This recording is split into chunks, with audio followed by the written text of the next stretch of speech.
नमस्कार दोस्तों, उम्मीद है आप सभी लोग अच्छे होंगे। स्वागत है आप सभी का आप सभी के YouTube चैनल पॉलिटी विद आलोक में। ठीक है, आज की क्लास स्टार्ट करते हैं। हम लोग मूल अधिकार पढ़ रहे थे। ठीक है, क्लास शुरू करने से पहले एक इन्फॉर्मेशन आपके लिए, अगर आप पिछले वीडियोस आपने नहीं देखे हैं तो उसका लिंक जो है इसी वीडियो के डिस्क्रिप्शन में आपको मिल जाएगा। वहाँ से आप पिछला वीडियो अगर देख लेंगे तो ये वीडियो समझने में आपको आसानी रहेगी। ठीक है, क्योंकि मूल अधिकारों को लेकर हमने 3 वीडियोस बनाए हैं। ठीक है, तो क्रमिक हम चल रहे हैं क्रम से। तो पहला अधिकार हम लोग पढ़ चुके हैं, समानता का अधिकार। आज हम दूसरे अधिकार की तरफ बढ़ेंगे, जो है कौन सा है, स्वतंत्रता का अधिकार। ठीक है, हमारा दूसरा मूल अधिकार है स्वतंत्रता का अधिकार।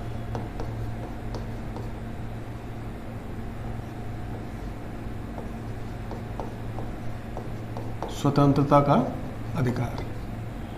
ठीक है, किस अनुच्छेद में है ये, तो अनुच्छेद 19 से लेकर 22 तक इसका उल्लेख किया गया है। ठीक है,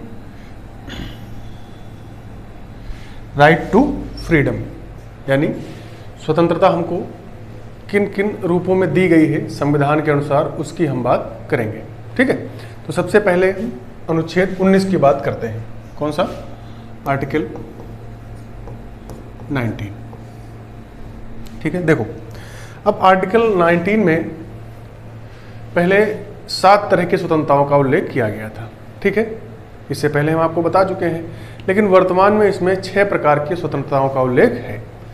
एक स्वतंत्रता जो संपत्ति का अधिकार था, उसको यहाँ से समाप्त कर दिया गया है और उसको अब भाग 12 में एक कानूनी अधिकार के रूप में अनुच्छेद 300A या 300 में रख दिया गया है। ठीक है, पहले इसका उल्लेख हुआ करता था 19 क्लॉज 1 सब क्लॉज, इसका चा जो बनता है इसमें हुआ करता था इसका उल्लेख। ठीक है, लेकिन अब इसको क्या कर दिया गया है, इसको शून्य कर दिया गया है। ठीक है, यानी अगर इसको लिखेंगे तो 19 क्लॉज 1 सब क्लॉज F, इसको 0 कर दिया गया है, समाप्त कर दिया गया है। तो अब 6 प्रकार की स्वतंत्रताएं इसमें दी गई हैं। ठीक है, तो एक एक पर हम बात करेंगे। ठीक है, चलिए तो आज की क्लास स्टार्ट करते हैं। तो article 19 clause 1 sub clause A, इसमें क्या कहा गया है, वाक एवं अभिव्यक्ति की स्वतंत्रता। वाक एवं अभिव्यक्ति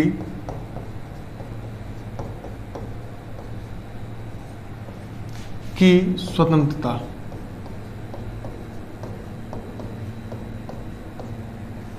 ठीक है, यानी वाक का मतलब होता है बोलना। ठीक है, यानी बोलने की आज़ादी, और अभिव्यक्ति का मतलब एक्सप्रेस करना। ठीक है, यानी अपनी भावनाओं को आप बोल के एक्सप्रेस करें, इशारों के माध्यम से एक्सप्रेस करें, ये फ्रीडम आपको मिलती है, यानी बोलने की आज़ादी है। ठीक है, लेकिन मैंने आपको शुरुआत में ही बताया था कि हमारा जो फंडामेंटल राइट्स का स्ट्रक्चर है वो एब्सोल्यूट नहीं है, यानी आत्यांतिक नहीं है। तो उसी आधार में जो नागरिकों को ये अधिकार दिया गया है 19, ये बिल्कुल एब्सोल्यूट नहीं है। ठीक है, इस पर तर्कपूर्ण तार्किक प्रतिबंध लगाए जा सकते हैं। ठीक है, तो रिस्ट्रिक्शंस की भी आपको बात ध्यान रखनी है कि अनुच्छेद 19(1)A में अगर आपको बोलने की आज़ादी दी गई है तो बोलने का मतलब ये नहीं है आप किसी को गाली दे दें। ठीक है, आप कह सकते हैं कि भाई ये भी तो बोलना ही हुआ, तो ऐसा नहीं है। आप इस तरह से किसी से बात नहीं कर सकते जिससे किसी को ठेस पहुँचे। ठीक है, क्योंकि सबको एक गरिमापूर्ण जीवन जीने का अधिकार दिया गया है, ये भारतीय संविधान ही हम सबको देता है। ठीक है, तो बोलने की आज़ादी। ठीक है, अभिव्यक्ति, अब देखो बहुत से लोग ऐसे हैं जो अपनी भावनाओं को बोलकर नहीं व्यक्त कर सकते। ठीक है, या आप अपनी भावनाओं को, अपनी बात को कहने के लिए सिंबल्स का यूज़ कर सकते हैं। ठीक है, जैसे ट्रैफिक पुलिस, आप देखते हो ट्रैफिक जो कंट्रोल करता है तो वो कैसे करता है, वो इशारों से ही तो कंट्रोल करता है ना। अगर उसने ऐसे कर दिया तो इसका मतलब क्या है, रुक जाइए, यानी स्टॉप। और अब इसका मतलब स्टॉप ही होगा कि ट्रैफिक पुलिस वाला कर रहा है, वो चाहे ईस्ट इंडिया की बात करें, पूर्व में, पश्चिम में, उत्तर में, दक्षिण में, हर जगह अगर ट्रैफिक वाला ऐसे करता है इसका मतलब आपको रुकना है। ठीक है, जैसे अगर आपसे बात करें, आपसे एक चीज़ पूछता हूँ, अगर आपको पता है अगर भारत को इशारों से बताना हो तो कैसे बताएंगे आप? अगर भारत को इशारों से किसी के सामने बताना हो तो पता है आपको, ये सिंबल होता है, ऐसे बताते हैं। ठीक है, ऐसे। और अगर पाकिस्तान को तो ऐसे। ठीक है, तो इशारों में भी व्यक्त करने का तरीका होता है लोगों का। ठीक है, तो भारतीय नागरिकों को बोलने की आज़ादी है, ठीक है, अपने फीलिंग्स को एक्सप्रेस करने की पूरी आज़ादी है, लेकिन इन पर प्रतिबंध भी लगाए जा सकते हैं। अब आप सुबह सुबह उठे, पड़ोसी के पास गए, उससे कहा निकलो बाहर, और उसको भला बुरा कहा और कहा ठीक है अब मेरे अनुच्छेद 1A की पूर्ति हो गई है, अब मैं जा रहा हूँ, तो ऐसा नहीं है। आप किसी से गलत भाषा में बात नहीं कर सकते, ठीक है। अच्छा, एक चीज़ और आई, कई बार क्वेश्चन पूछा गया है प्रेस की स्वतंत्रता, प्रेस की स्वतंत्रता, ठीक है। तो आपको ध्यान रखना ये भी एक अपनी भावनाओं को व्यक्त करने का माध्यम है, ठीक है। अब प्रेस में प्रिंटिंग प्रेस भी आ जाता है, ठीक है, प्रिंट मीडिया भी आ जाती है, टीवी चैनल, ये न्यूज़ भी आ जाती है, ठीक है। तो ऐसे प्रेस की आज़ादी को भी इसी अनुच्छेद के अंतर्गत रखा गया है, अनुच्छेद 19(1)(a) में, ठीक है। इस चीज़ को भी ध्यान रखना। अब देखिए, प्रेस को लेकर संविधान सभा में बहस हुई कि इसको अलग से एक अधिकार बना दिया जाए। कुछ लोग इस पक्ष में थे कि प्रेस को अलग से अधिकार बनाया जाए, लेकिन डॉक्टर भीमराव अंबेडकर ने कहा, डॉक्टर अंबेडकर ने इसका कड़ा विरोध किया, ठीक है। डॉक्टर अंबेडकर ने इसका कड़ा विरोध किया। उन्होंने बताया कि जो प्रेस की स्वतंत्रता है ये भी अभिव्यक्ति की आज़ादी का ही एक भाग है, ये अलग से इसको हम इस्टेब्लिश नहीं कर सकते, ठीक है। अब ऐसे अधिकार मीडिया को नहीं दे सकते कि मीडिया पर कोई अंकुश ही ना हो, मीडिया जो चाहे वो बोल दे, जो चाहे खबर प्रसारित कर दे, ठीक है। तो इसको भी इसी में रखा गया, ठीक। अभी हाल ही में एक केस हुआ था, 2004 का एक मामला है, नवीन जिंदलवाद, ठीक है। इसी केस के माध्यम से सबको झंडा फहराने का अधिकार मिल गया, ठीक। तो ये अब झंडा फहराना क्या है, आपकी अभिव्यक्ति का एक माध्यम है। आप देशभक्ति प्रदर्शित करना चाहते हैं अपने देश के प्रति, झंडा फहरा के कर सकते हैं, तो ये भी एक अभिव्यक्ति का माध्यम है, ठीक है। तो ये आपका हो गया article 19 clause 1 sub clause A। इसमें आपको बोलने की आज़ादी है, अपनी भावनाओं को व्यक्त करने की आज़ादी है, लेकिन एक सीमा तक, वहीं तक आप अपनी बोलने और अभिव्यक्ति की आज़ादी का प्रयोग कर सकते हैं जहां तक दूसरे की भावनाओं को कोई ठेस ना पहुंचे, दूसरे की भावनाएं जो है आहत ना हो, ठीक है। चलिए अब चलते हैं दूसरे सेक्शन पे कि इसका दूसरा पार्ट क्या कहता है। दूसरा पार्ट है 19 क्लॉज 1 सब क्लॉज B। ये क्या कहता है? तो इसमें एक प्रोविजन किया गया है, जैसे पहले में बोलने की आज़ादी दी गई, दूसरे में जो प्रोविजन किया गया है वो सभा एवं सम्मेलन करना। अब बोलना है तो कहाँ बोलोगे, तो इसके लिए सभा, सम्मेलन या कहीं भी गैदरिंग में आप किसी को भी संबोधित कर सकते हैं, इसकी भी आज़ादी दी गई। यानी कहने का मतलब है सभा एवं सम्मेलन करने की स्वतंत्रता,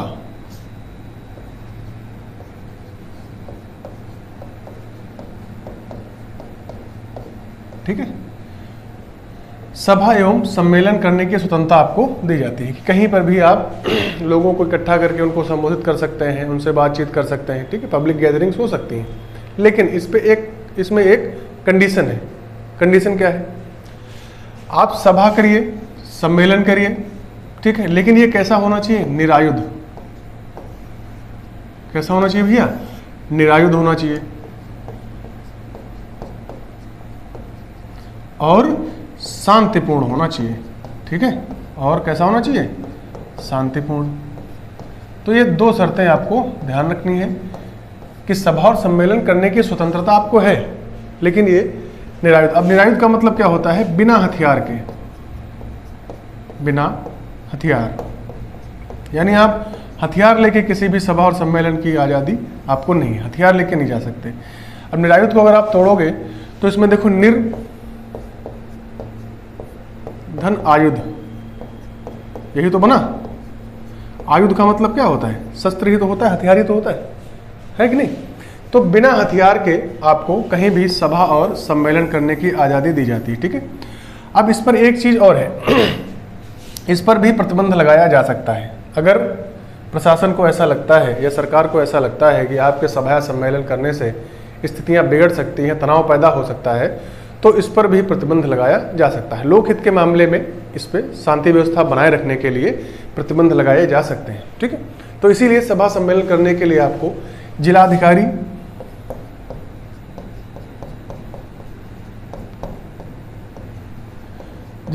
को सूचित करना होता है या उससे अनुमति लेनी होती है, तभी आप सभा और सम्मेलन कर सकते हैं। ठीक है, तो आप देख रहे हो कि आपको स्वतंत्रताएं तो दी गई हैं, लेकिन अगर लोकहित की बात करें तो उसको देखते हुए कि अगर कोई ऐसी आशंका है कि आपके ऐसे करने से जो व्यवस्था है वो बिगड़ सकती है, तो इस पर तर्कपूर्ण प्रतिबंध लगाया जा सकता है। अब ऐसा नहीं कि आप जो है एक सभा करने जा रहे हैं, आपको कुछ लोगों को संबोधित करना है और सरकार उस पर बैन लगा दे, ऐसा नहीं कर सकती। ठीक है, बस शर्तों को ध्यान रखिए, हथियार नहीं होने चाहिए और वहाँ पर किसी भी तरह की शांति भंग नहीं होनी चाहिए। ठीक है, और आपने जिला अधिकारी को सूचित किया हो कि मैं सभा करने जा रहा हूँ। ठीक है, और आपको पता ही है अनुच्छेद 19 ये किसको लिए है? नागरिकों को दिया गया है। तो ये सिर्फ नागरिक, कितने अधिकार मैंने आपको बताए थे जो सिर्फ नागरिकों को मिलते हैं? 15, 16, 19, 29 और 30। ठीक है, तो हम ये दोनों पढ़ चुके हैं, आज ये पढ़ रहे हैं। ठीक है, तो ये सिर्फ व्यवस्थाएं किसके लिए की गई हैं? भारतीय नागरिकों के लिए। क्लियर है? चलो अब आगे बढ़ते हैं और देखते हैं अगला क्लॉज क्या है इसका। सॉरी, हाँ, अब आगे आते हैं 19 क्लॉज 1 सब क्लॉज सी। अब इसमें क्या है? ठीक है, तो देखो जब संविधान बना था तब इसमें एक जो क्लॉज लगाया गया था उसमें कहा गया था कि संघ अथवा संगठन बनाने की स्वतंत्रता, संघ अथवा संगठन बनाने की स्वतंत्रता, ये प्रावधान किया गया था किसमें? Article 19 clause 1 sub clause C में। लेकिन इसमें एक संशोधन किया गया 97वां संविधान संशोधन 2011 में, और इसमें एक चीज और जोड़ दी गई कि अब सहकारी समितियों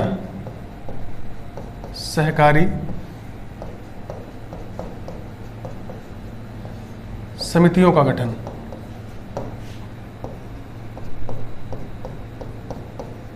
ठीक है, वो भी अब इसी अनुच्छेद के अंतर्गत आ जाता है। ये संशोधन ध्यान रखना, ये कई बार पूछा भी गया है, अलग अलग एग्जाम्स में इसको एग्जामिनर पूछता रहता है। ठीक है, तो संघ अथवा संगठन बनाने की स्वतंत्रता आपको दी जाती है। ठीक है, जैसे श्रमिक संघ है ना, वो इसी अनुच्छेद के तहत इनको अधिकार मिला है कि वो अपना संघ बना सकते हैं। किसान यूनियन सब लोग जानते होंगे,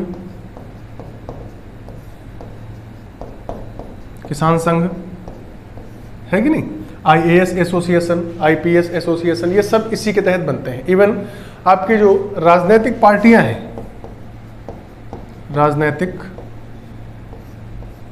पार्टी, ये भी जो है इनका भी गठन इसी अनुच्छेद के अंतर्गत आप कर सकते हैं। ठीक है, आपको राजनीतिक पार्टी अपनी बनानी है, आपको अधिकार है, बना सकते हैं। लेकिन इस पर भी प्रतिबंध लगाया गया है तर्कपूर्ण। जैसे अब संघ अथवा संगठन बनाने की आपको आज़ादी है, तो क्या आप आतंकी संगठन नहीं बना सकते? ठीक है, अब आप ये कह दो कि नहीं मुझे तो आज़ादी दी गई है तो मैं आतंकवादी संगठन या उग्रवादी संगठन बना लूँ, तो ये आप नहीं बना सकते। ठीक है, तो इस तरह से इन ऐसे संगठन बनाने के लिए आपको रोका जाता है। ठीक है, जो लोकहित की बात है उस क्षेत्र में या उस तरफ आप रुख करिए और अपने संगठन बनाइए, संघ बनाइए। लेकिन ऐसा आप कह दो कि हमको तो ये अनुच्छेद 19(1)(c) आज़ादी देता है संगठन या समूह बनाने की, तो क्या मैं ये बना सकता हूँ? तो ये आप नहीं बना सकते। ठीक है, तो इसको ध्यान रखिएगा। ठीक, चलिए अगला क्लॉज है हमारा 19(1)(d).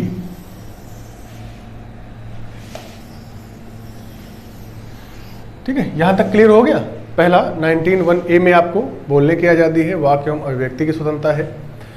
दूसरा 19(1)(b), उसमें क्या कहा गया है कि आप कहीं भी सभा और सम्मेलन कर सकते हैं निरायुध और शांतिपूर्ण।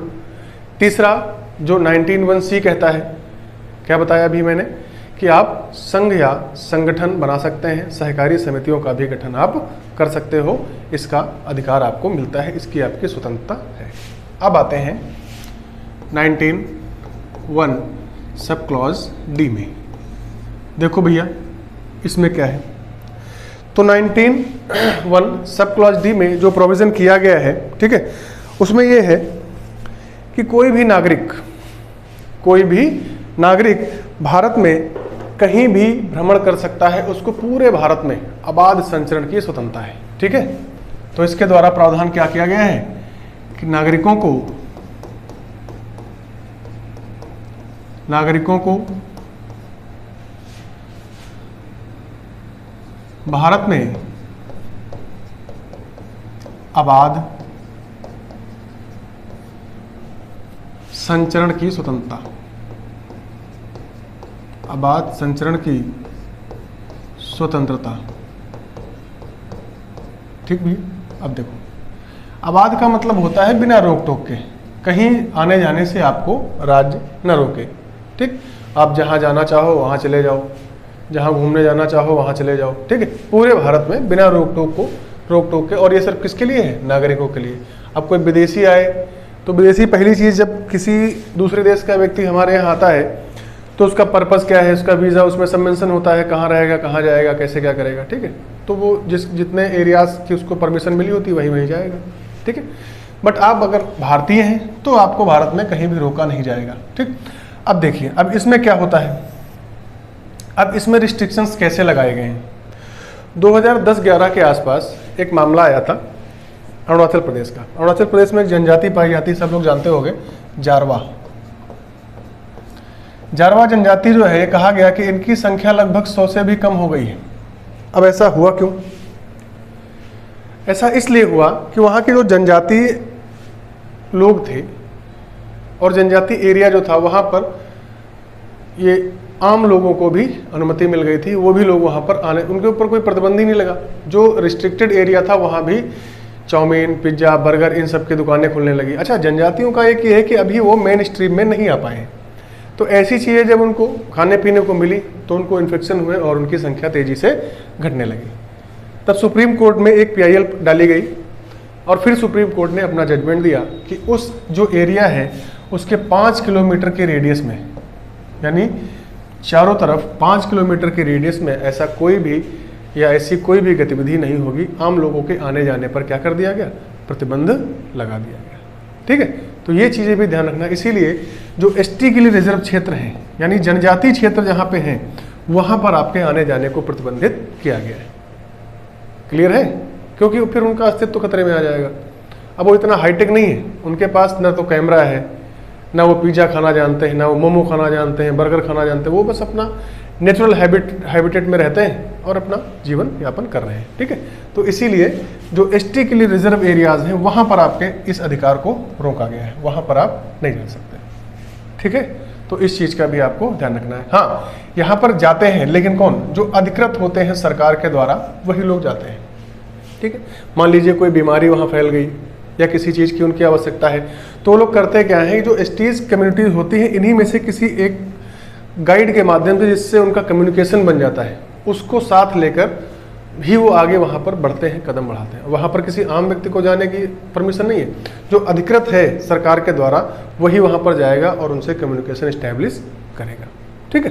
तो इस बात को ध्यान रखना, यही है आपका 19(1) में, ठीक है। नागरिकों को भारत में अबाध संचरण की स्वतंत्रता। क्लियर है इतना? चलिए अब देखो भैया अगला क्या है, 19(1)E। इसमें क्या कहा गया है? तो जैसे इससे पहले आपने पढ़ा D में कि भारत में कहीं भी अबाध संचरण की स्वतंत्रता है, इसी तरह 19(1)E में कहा गया है कि आपको किसी भी जगह जाने, बसने, निवास करने का अधिकार है, ठीक है।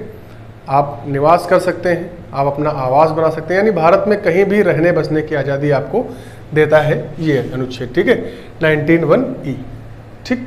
लेकिन इस पर भी वही प्रतिबंध लागू होंगे जो 19(1)E पर D पर लागू होते हैं, यानी जनजातीय क्षेत्र जो है वहाँ पर इनके लिए आपको रोका गया है, ठीक है। तो इसको भी ध्यान रखिए, यानी भारत में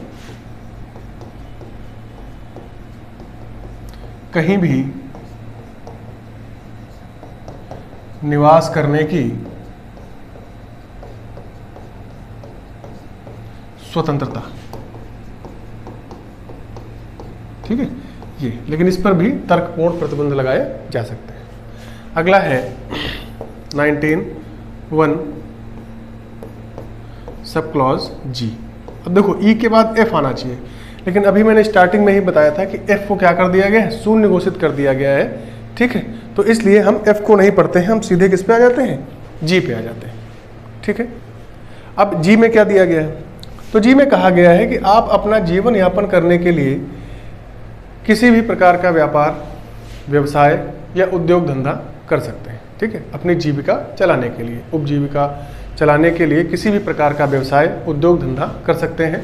लेकिन अब आप कह दो कि हम हेरोइन बेचेंगे, अफीम बेचेंगे, तो इसके लिए आप अधिकृत नहीं हैं। ठीक है, यानी अब इस पर भी अगर आप अपनी उपजीविका अर्जित करना चाहते हैं तो ये भी एक तर्कपूर्ण तरीके से आप इसको कर सकते हैं। आप ये नहीं है जो कानून के दायरे से बाहर हैं उन चीज़ों को नहीं कर सकते। कानूनी रूप से जो व्यवसाय मान्य है, ठीक है, वो आप कर सकते हैं। जैसे आपको मेडिकल स्टोर खोलना है, फार्मेसी खोलनी है, ठीक है, तो उसके लिए क्या है, आपको जो है एक डिप्लोमा धारक होने चाहिए आप।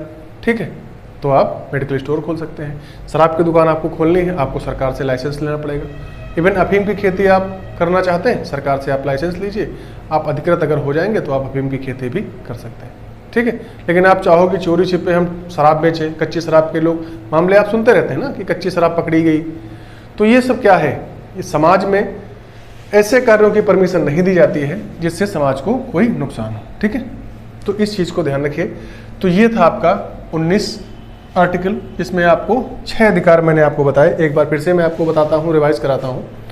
19(1) में क्या कहा गया, वाक एवं अभिव्यक्ति की स्वतंत्रता, यानी बोलने की आज़ादी है। 19(1) में क्या कहा गया, आपको सभा और सम्मेलन करने की स्वतंत्रता है, निरायुध, बिना हथियार के, शांतिपूर्ण। 19(1) में क्या कहा गया, आपको संगठन या संघ बनाने की स्वतंत्रता है। 19(1) में क्या कहा गया, आपको पूरे भारत में आबाद संचरण की स्वतंत्रता है, यानी आप कहीं भी आ जा सकते हैं। 19(1) में क्या कहा गया, कहीं भी बसने का अधिकार है आपको, भारत में कहीं भी अपना स्थायी आवास आप बना सकते हैं। अब जो रिस्ट्रिक्शंस हैं वो भी मैंने आपको बता दिए हैं। ठीक है, और 19(1) को शून्य कर दिया गया था। 19(1) में क्या कहा गया है, आप अपने जीवन यापन के लिए किसी भी व्यवसाय को अपना सकते हैं जो विधि के अंदर आता हो, कानून के अंदर आता हो, कानून के अंतर्गत आप किसी भी व्यवसाय को अपना सकते हैं, कर सकते हैं। ठीक है, तो ये था आपका आर्टिकल 19 जिसमें इतनी बातें कही गई। ठीक है, चलिए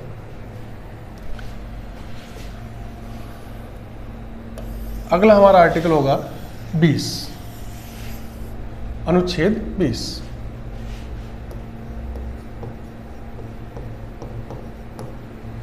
इसमें क्या दिया गया है, दोष सिद्धि के संबंध में, दोष सिद्धि के संबंध में संरक्षण, दोष सिद्धि के संबंध में संरक्षण, यानी ये आपको अधिकार मिलता है यदि आप पर कोई दोष सिद्ध हो गया हो। ठीक है, आप दोषी पाए गए हों किसी भी मामले में, तब ये अधिकार आपको देता है। अब देखिए, अब संविधान आपका कितना उदार है, यानी किसी कन्विक्टेड व्यक्ति को भी, ठीक है, अब मैंने एक शब्द यूज किया व्यक्ति, ठीक, तो ये सबको मिला है, ये विदेशियों को भी मिला है और जो भारतीय हैं उनको भी मिला है। तो कोई भी व्यक्ति अगर कन्विक्टेड भी है तो उसके लिए भी अधिकारों की व्यवस्था करता है भारतीय संविधान, और अनुच्छेद 20 में ही इसका उल्लेख किया गया है। अब अनुच्छेद 20 में 3 क्लॉज हैं। ठीक है, कौन कौन से हैं इनको देखेंगे।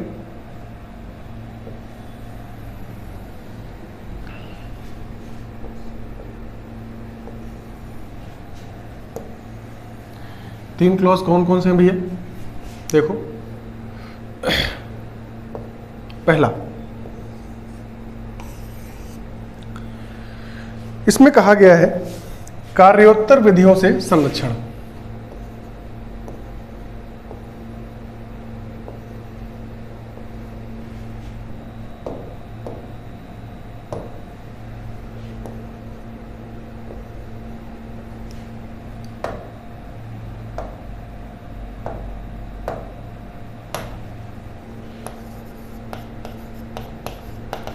कार्योत्तर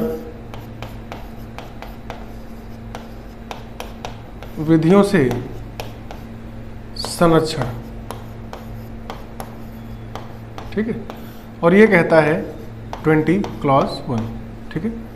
यानी 20 का क्लॉज 1 क्या कहता है? कार्योत्तर विधियों से संरक्षण। अब ये क्या है?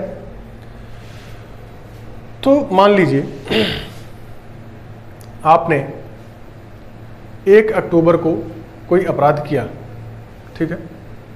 आपने 1 अक्टूबर को मान लो चोरी की, और चोरी की सजा 1 अक्टूबर के अनुसार जो कानून है उसके अनुसार कितनी है? 20 वर्ष। कितनी भैया? 20 वर्ष। यानी अगर आप चोरी करते हैं तो आज का कानून आप पर लागू होगा और 20 वर्ष है, ठीक।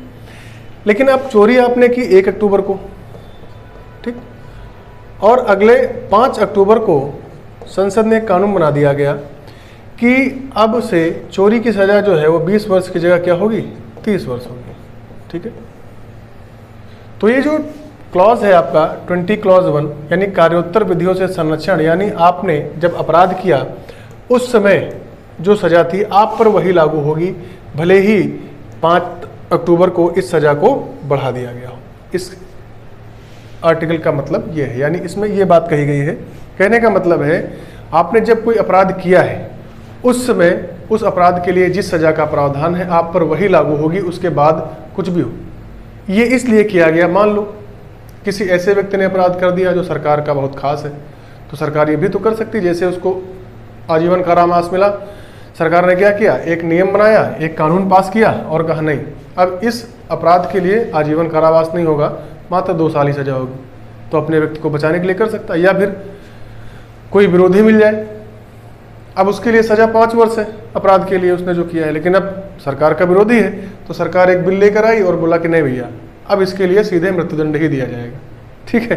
तो इसलिए इसको यहाँ पर इंक्लूड किया गया कि ऐसा कोई भी दुरुपयोग ना होने पाए, ठीक है। इसलिए कार्योत्तर विधियों से संरक्षण दिया गया कि जिस समय आपने कोई अपराध किया है उस समय जो कानून है उसी के अनुसार आपको जो है आपका ट्रायल चलेगा और उसी के अनुसार आपको क्या किया जाएगा? सजा दी जाएगी।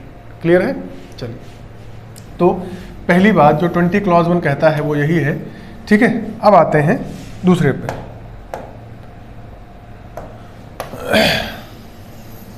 ट्वेंटी क्लॉज 2 क्या कहता है?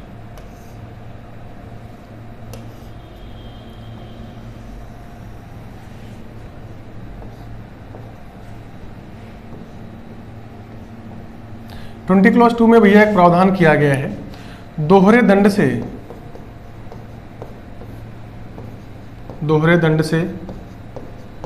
संरक्षण। अब इसका क्या मतलब है? दोहरे दंड से संरक्षण, इसका प्रावधान है 20 क्लॉज 2 में। देखो इनका क्रम ध्यान रखना तो आसानी से याद भी हो जाएंगे, ठीक है। अगर आप पीसीएस वगैरह देते हैं तो इसका क्रम मिलाने को भी एक बार पूछा जा चुका है, तो उसमें क्रम भी पूछ सकता है कौन 20 क्लॉज 1 में क्या है, 20 क्लॉज 2 में क्या है, 3 में क्या है, तो इनका क्रम भी आपको ध्यान रखना है। तो दोहरे दंड से संरक्षण, अब इसका क्या मतलब है? तो इसका सीधा सा अर्थ ये है कि एक अपराध के लिए आपको एक ही बार दंडित किया जाएगा, एक अपराध के लिए आपको एक से अधिक बार दंडित नहीं किया जाएगा। मान लीजिए आपने चोरी की, उसकी सजा आपको मिली, ठीक है। अब उसी अपराध के लिए आपको दोबारा से कन्विक्ट नहीं किया जाएगा। हाँ, आप चोरी की, आपने सजा मिली, सजा काट के आए, फिर से चोरी की, कोई हैबिचुअल ऑफेंडर है, ठीक है, जिसको आदत है चोरी करने की, तो भैया जितनी बार करोगे उतनी बार सजा मिलेगी। लेकिन एक ही बार आपने चोरी की और उसके बाद उसी के लिए आपको बार बार दंडित किया जा रहा है, ऐसा नहीं होगा। आपने एक बार चोरी की, 20 साल सजा है, आप 20 साल सजा काट के आए, तो आपको अब इस अपराध के लिए दूसरी बार सजा नहीं दी जाएगी। लेकिन हाँ, आप बाहर निकल के आए, आपने फिर चोरी की, तो फिर आपको फिर से दंडित किया जाएगा। यही चीज़ आपको इसमें बताई गई, ठीक है। यानी दोहरे दंड से आपको संरक्षित किया गया, आपको संरक्षण दिया गया है, ठीक। तीसरी बात क्या है? आत्म अभिशंसन से। अब इस शब्द को लेकर परेशान मत होना, आत्म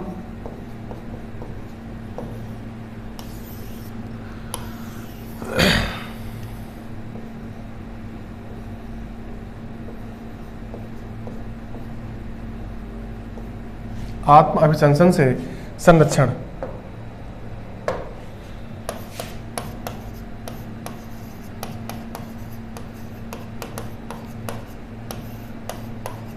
आत्म अभिशंसन से संरक्षण। अब देखो ये क्या है, 20 क्लॉज 3, इसमें क्या कहा गया है। अब ये शब्द बड़ा कठिन लग रहा होगा, इसको आसान भाषा में कहें तो इसका पूरा अर्थ ये निकल कर आता है कि किसी भी व्यक्ति को स्वयं के खिलाफ सबूत देने या स्वयं के खिलाफ गवाही देने के लिए बाध्य नहीं किया जाएगा। इसका सीधा सा अर्थ ये निकल के आता है, यानी किसी भी व्यक्ति पर, अब ये सिर्फ इसमें लिख दिया गया है, बाकी जब पुलिस का पट्टा चलता है तो अच्छे अच्छे जो नहीं किए होते हैं वही बोलने लगते हैं, है कि नहीं। लेकिन संविधान आपको ये प्रोविज़न देता है कि आपको आपके ही खिलाफ गवाही देने या साक्ष्य या सबूत देने के लिए बाध्य नहीं किया जाएगा। ठीक, आर्टिकल 20 क्लॉज 3 में ये बात कही गई है। तो अनुच्छेद 20 जो है आपका क्या कहता है, दोष सिद्धि के संबंध में संरक्षण आपको मिलते हैं। 20 क्लॉज 1 में कार्योत्तर विधियों से संरक्षण किया गया है। ठीक है, दूसरा 20 क्लॉज 2 में दोहरे दंड से, यानी आपको एक ही अपराध के लिए 2 बार दंडित नहीं किया जाएगा। इसके अलावा जो तीसरा है 20 क्लॉज 3 का, इसमें आपको स्वयं के विरुद्ध गवाही या साक्ष्य देने के लिए बाध्य नहीं किया जाएगा, इसको भी ध्यान रखना। ठीक है, अब एक बात इसमें एक विवाद ही आया कि फिर जो नार्को टेस्ट या जो पॉलीग्राफ टेस्ट होते हैं, क्या इसकी परमिशन है? तो ध्यान रखिए, इसकी परमिशन नहीं है। ठीक है, इसकी परमिशन तभी मिलेगी जब आपको मजिस्ट्रेट या जिस भी न्यायालय में सुनवाई हो रही हो वहाँ से अगर आपको परमिशन मिलती है तभी आप किसी का नार्को टेस्ट या पॉलीग्राफ टेस्ट करा सकते हैं। ठीक है, डीएनए टेस्ट की छूट है, डीएनए टेस्टिंग हो सकती है, लेकिन नार्को टेस्ट और पॉलीग्राफ टेस्ट इसकी छूट नहीं हो सकती, इसकी छूट नहीं है। इसके लिए फिर आपको परमिशन चाहिए होगी, बिना परमिशन के आप किसी का नार्को या पॉलीग्राफ टेस्ट नहीं करा सकते। ठीक है, तो ये आपके अधिकार थे 19 और 20। ठीक है, अगली हेडिंग हमारी होगी अनुच्छेद 21, और आज की क्लास में इतना ही। अगली क्लास में जब मिलेंगे तब इसको आगे बढ़ाएंगे। ठीक है, वीडियो अगर आपको अच्छी लगी हो तो इसको लाइक करिए, शेयर करिए, सब्सक्राइब करिए, और सबसे कहिए कि इसको सब्सक्राइब करें, सबको शेयर करिए, सभी लोग देखें और सभी लोग इसका लाभ उठाएं। ठीक है, और अगर आप हमारे टेलीग्राम चैनल से जुड़ना चाहते हैं तो इसी वीडियो के डिस्क्रिप्शन में ही एक लिंक है, उस पर क्लिक करके आप टेलीग्राम चैनल से भी जुड़ सकते हैं। ठीक है, बहुत बहुत धन्यवाद। जय हिंद।